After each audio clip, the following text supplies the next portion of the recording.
doing a 180, right? A woman masculizing herself into the logical warfare to help her people get free, and then going back into the harmony of her feminine energy, right? And going back into softness.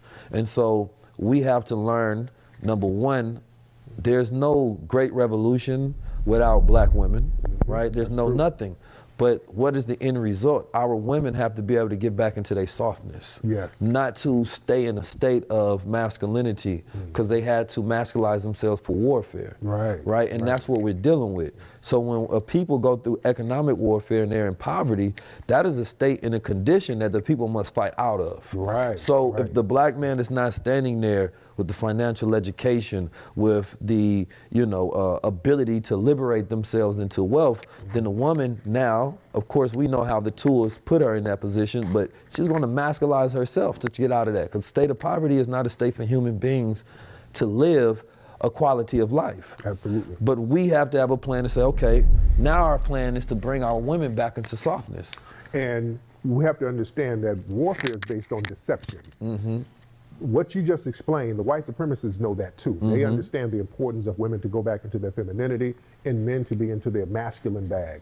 This is why they are always promoting sexual confusion to black people. That's a fact. We can't get anything financed from the dominant society unless we say we have some questions about our sexuality, then the money and the checks start rolling left and right. That's a fact. They got black men out here, and Dr. Welsing said this was going to happen. She said this years ago. Black men are going to stop sagging, because sagging is really a form of femininity, because it masks itself as masculine gangster stuff, but really it comes out of prison and guys showing their asses to other men. She said eventually they're going to come out the sagging pants and start putting on dresses, and that's what we see now, and that's promoted all across the board towards us. When you look at hip-hop award shows now, you got more dudes with dresses than women now. That's a fact. That's propaganda. So now you have black men being told to be more feminine, so naturally that's going to make the women more masculine, because who's going to protect me? Not this nigga in a dress. So we're being deliberately buck broken as a group. That's why I did a movie called Buck Breaking. The buck breaking didn't just stop on the plantation. What does the word buck breaking mean? Buck breaking comes from when slave owners would get a black male, and they would call us bucks, like an animal on plantations. And if there was a strong, powerful black man who they need to demasculinize, they would sexually assault him on plantations. We have to break this buck. Just like in prison. The whole thing where we're going to take somebody's manhood, that comes from the white supremacists that they have brought into the prison systems now. That's a form of spiritually, conquering a person. It's 100% spiritual conquering. That's all it's about. If you can conquer somebody spiritually, you got them mentally and physically. You see? That's what you get with Dahmer. And the whole, because it's 2 points. One of them is a power, where if you see somebody who has a power that you don't have, they believe that they can take that power, you understand me, by literally eating this person, right? So they would eat the flesh, right? There's stories of, European warriors eating the flesh of Africans, because here are these big body, strong Africans, and they want that spiritual essence to come into them. And then so that goes into many ways, to where there's a psychological aspect that happens. Dr. Wesley talked about it when he said that showing us getting murdered on film a lot, and us watching that effeminates us, right?